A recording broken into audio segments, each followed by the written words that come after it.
sobre o maximalismo. Em 11 de maio do ano passado, na revista ABC desta cidade, na qual durante muito tempo colaborei, tive ocasião de publicar um longo artigo, No Ajuste de Contas, que as bondosas pessoas que o leram taxaram-no logo de manifesto maximalista. O artigo não tinha esse pomposo intuito, mas, sendo tomado por tal, eu deixei que ele assim corresse mundo, e fui desde logo classificado e apontado como maximalista. Quando houve o motim de 18 de novembro, estava no Hospital Central do Exército, havia perto de 15 dias, mas, assim mesmo, espantei-me que o trepófismo da Rua da Relação não quisesse ouvir-me a respeito. Desde esse artigo, muito de longe tenho tocado nessa questão de maximalismo, mas, lendo na excelente Revista do Brasil, de São Paulo, o resumo de uma conferência do eminente sociólogo argentino, Sr. Dr. José Engenheiros, lembrou-me voltar à carga, tanto mais que os nossos sabichões não têm nenhuma espécie de argumento para contrapor aos apresentados pelos que têm meditado sobre as questões sociais e veem na Revolução Russa uma das mais originais e profundas que se tem verificado nas sociedades humanas. Os doutores da burguesia limitam-se a acoimar Lenin, Trotsky e seus companheiros de vendidos aos alemães. Há por aí uns burguesinhos muito tolos e superficiais, porém, que querem ir além disto, mas cuja ciência histórica, filosófica e cuja sociologia só lhes fornecem como bombas exterminadoras dos ideais russos a grande questão de tomar banho e a de usar colarinho limpo. Estes meninotes, há de instar essa de Queiroz, repisam essas bobagens com ares petronescos de romanos da decadência, que jantam no Novo Democrata, faltando-lhes até um bocadinho de energia viril para arranjar um emprego nos Correios. Os ricaçõezinhos que eles repetem as sandices esquecem-se que quando os pais andavam nos fundos dos armazéns e dos trapiches a trabalhar como mouros para conseguir as fortunas que eles agora nem as gozar sabem, mal tinham eles tempo para lavar o rosto, pela manhã e à noite os pés para deitarem-se. Foi à custa desse esforço e dessa abnegação dos pais que esses petrôniozinhos agora obtiveram ócio para bordar vagabundamente almofadinhas em Petrópolis, ao lado de meninas deliquescentes, Hércules caricatos aos pés de ônfales cloróticas e bobinhas. A argumentação dessa espécie de insetos ápteros, cujos costumes e inteligência estão à espera de um fabre para serem estudados convenientemente, dá bem a medida da mentalidade deles. Os que são ricos de fato e aqueles que se querem fazer ricos à custa de um proxenetismo familiar qualquer, sentindo-se ameaçados pelo maximalismo e tendo por adversários homens ilustrados, lidos, capazes de discussão, deviam, se tivessem um pingo de massa cinzenta no cérebro, procurar esmagar seus inimigos com argumentos verdadeiramente científicos e hauridos nas ciências sociais. Não fazem tal, entretanto, e cifram-se em repetir blagues do essa e coisas do popular covadis. Non ragioniamo di lor, mas guarda e passa. Deixemo-los, portanto, mas o mesmo não se pode fazer com o articulista de fundo do O País, que toda a gente sabe ser o senhor Azevedo Amaral. Este senhor, de uma hora para outra, adquiriu nos centros literários e jornalísticos do Rio de Janeiro uma autoridade extraordinária sobre essas questões sociais. Não quero negar-lhe valor. Ela, a autoridade, era justa até certo ponto, mas vai se tornando insolente devido ao exagero dos admiradores e sicofantes da ilustração do senhor Azevedo Amaral. O senhor Azevedo Amaral é hoje o assessor ilustrado do senhor João Lage no O País. É o seu consultor para as coisas de alta intelectualidade que demandam leituras demoradas, o que o senhor Lage não pode fazer, pois anda sempre atrapalhado com intermináveis partidas noturnas de pôquer e de dia com suas manobras do gênero jornalístico, nacional e estrangeiro. É o Sr. Amaral quem fala pelo Sr. Souza Lage a respeito da grande política, das questões econômicas e sociais, e fala com a segurança de sua fama, com a irresponsabilidade do anonimato e com o desdém por seus prováveis contraditores, que só podem atacá-lo pelas pequenas revistas e jornais obscuros, aos quais ninguém dá importância. O Sr. Amaral escreve no O País, órgão da burguesia portuguesa rica do Rio de Janeiro, do Banco Ultramarino, do Teixeira Borges, que está sempre a navegar de conserva com as nossas escradas, do Souto Maior e Companhia, do Visconde de Moraes, etc. E sendo todos os grandes jornais mais ou menos isso, isto é, órgãos de frações da burguesia rica, da indústria, do comércio, da política ou da administração, é bem de ver que um artigo maximalista não terá publicidade em nenhum deles. Dessa forma, pode o Sr. Amaral dizer o que quiser, impunemente, sem arriscar-se a polêmicas que lhe arranhem a reputação literária. É invencível e invulnerável. Quando em 22 de novembro de 1918 ele disse que Jean-Jacques Rousseau era anarquista ou que o anarquismo tinha origem na filosofia sentimental e chorosa, chapa número 1783, do autor do Contrato Social, eu dias depois, pela revista ABC, emprazei-o a demonstrar tal coisa. Habituado sempre que posso a ir às fontes, nunca tinha encontrado na leitura das obras de Rousseau semelhante espírito, nem mesmo a mais tênue tendência para o anarquismo. Rousseau, ao contrário, é um crente da legislação e do Estado, que organiza como uma máquina poderosa para triturar o indivíduo, cujas atividades de toda a ordem devem ser marcadas por leis draconianas. Jean-Jacques Rousseau, como toda a gente sabe, era um grande admirador do despotismo do Estado, existente em Esparta, a que houve de fato, ou a que está nas vidas de seus heróis, Licurgo, Agesilau, etc., contadas por Plutarco. Houve até quem dissesse que ele era um duro calvino leigo. Como esse seu espírito está longe do anarquismo? No Contrat Social, livro 2, capítulo 7, tratando do legislador, ele diz textualmente: Il faut, et non mot, qu'il, o legislador, ôte à l'homme ses forças próprias, etc. E no período seguinte: plus dessas forças naturais são mortas e anientadas, plus as aquisitas são grandes e duráveis, plus ainda a instituição é sólida e perfeita. Em sorte que se cada cidadão não é nada, não pode nada que por todos os outros, e que a força aquisida pelo todo seja igual ou superior à soma das forças naturais de todos os indivíduos, pode dizer que a legislação é o alto ponto de perfeição que ela possa atingir. Está nestas palavras suas consubstanciado o ideal do autor das Confissões no tocante à política.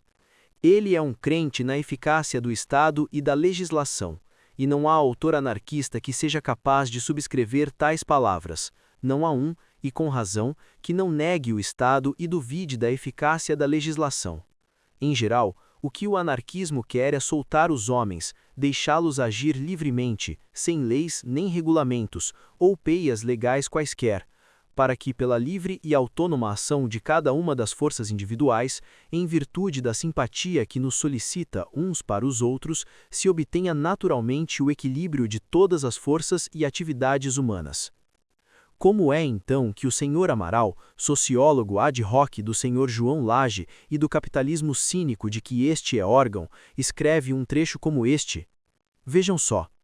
A esse ideal novo de força, de ação e de trabalho, o anarquismo, refletindo os últimos vestígios da filosofia sentimental e chorosa do autor do Contrato Social, vem opor a utopia desvirilizada de um mundo enervado pela supressão da luta e da concorrência que elimina os fracos e os incapazes, e de uma terra adormecida na placidez estéril do nirvana da preguiça universal. Esse novo ideal é de fazer rir, e o nirvana da preguiça merecia comentários. Deixo-os para outra ocasião.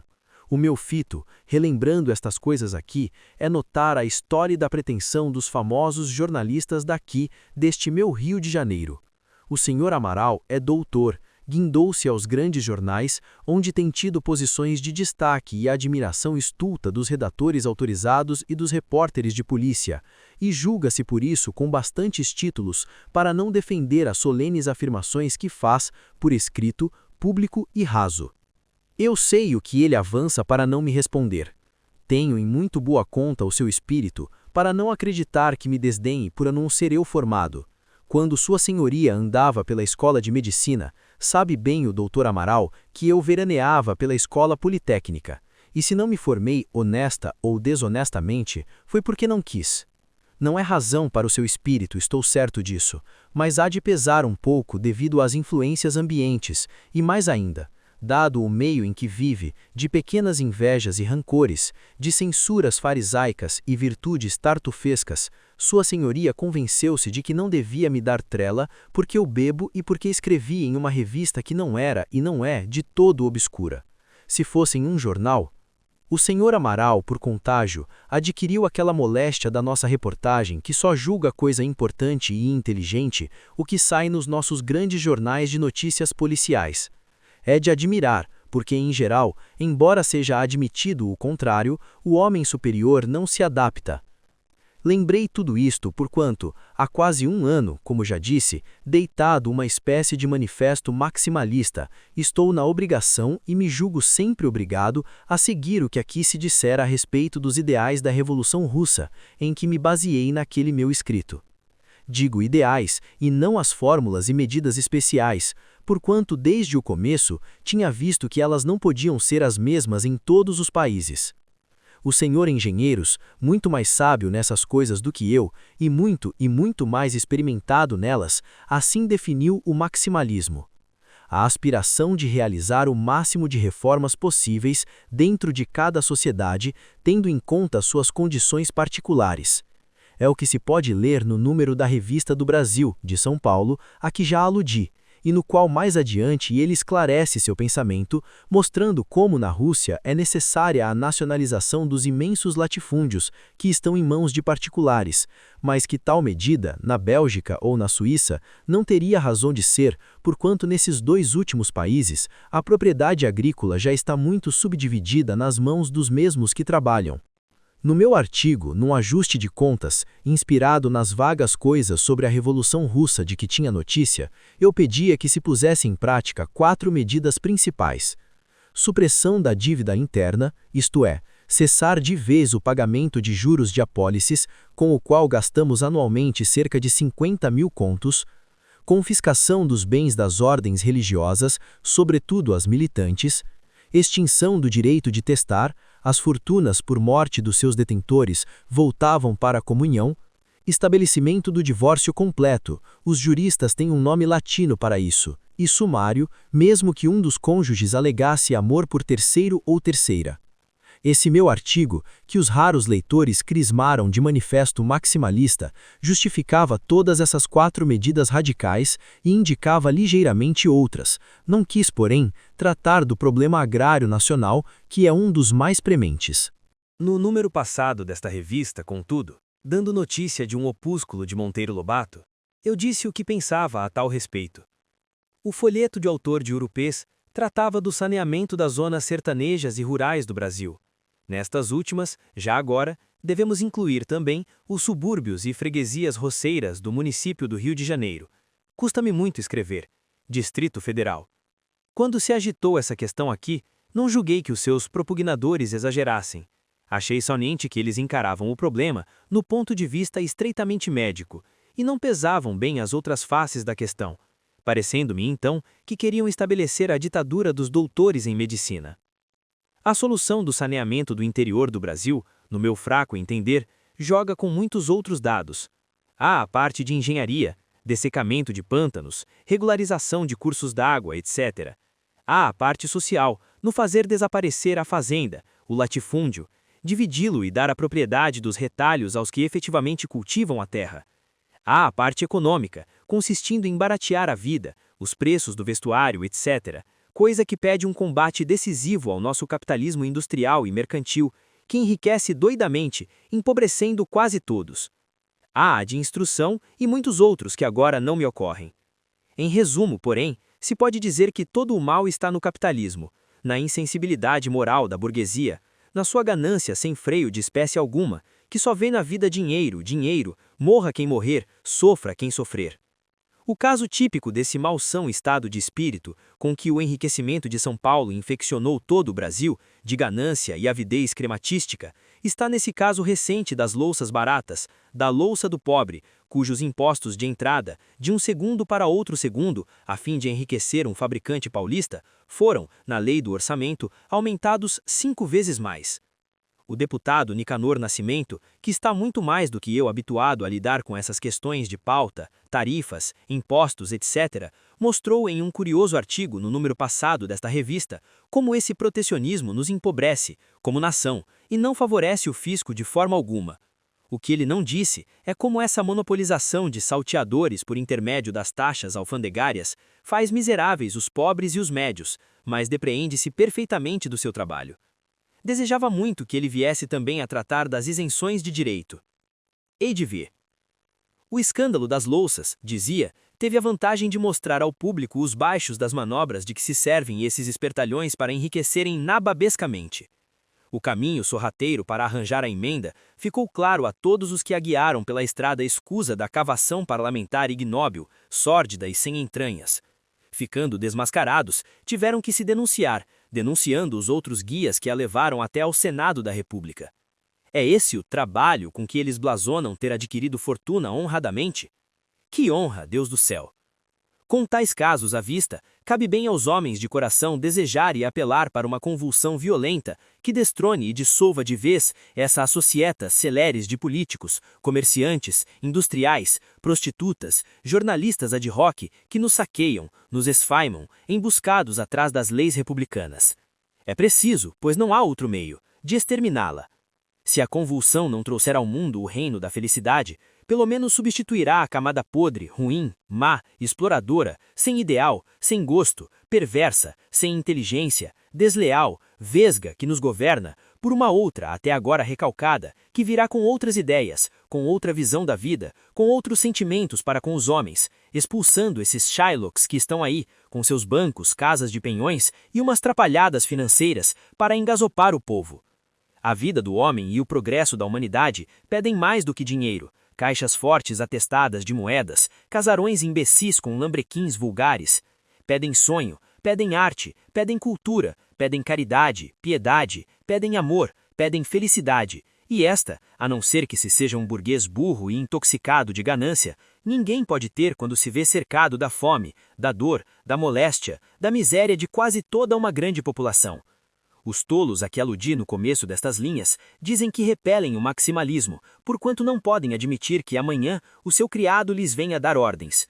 Supomos que eles os tenham. Bem, a razão é supimpa de gentil sociólogo fabricante de almofadinhas em Petrópolis ou no Reino dos Céus. Será preciso lembrar-lhes, santo Deus, que um dos aspectos que mais impressionam os pensadores estudiosos da Revolução Francesa é ver de que forma, tendo acabado ou expulsado a grande nobreza hereditária, a de espada, quase esgota de energias, e mesmo a de beca, deu ocasião para surgir das mais humildes camadas da sociedade francesa forças individuais portentosas e capacidades sem par de toda a ordem. Será preciso? Mas repito, non ragioniamo di lor, ma guarda e passa.